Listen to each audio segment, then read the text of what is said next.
koruyalım, hayatı koruyalım. Benim ismim Berat Kaya. Benim projem böyle oldu. Şuraya 2 nokta attım. Burayı da bantladım. Ve şurayı da siyah boyayla boyadım. Burası topun başlama yeri. Bu da top. Bunu buraya koydum. Sonra bunu ilerletiyoruz. Hangi rakip yakalarsa rakibin kalesine atmaya çalışıyor.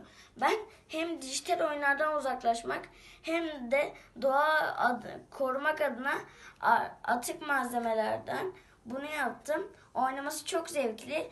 Tüm çocuklara tavsiye ederim. Gol! Dijital oyunlardan uzak, doğaya daha yakın olmalıyız.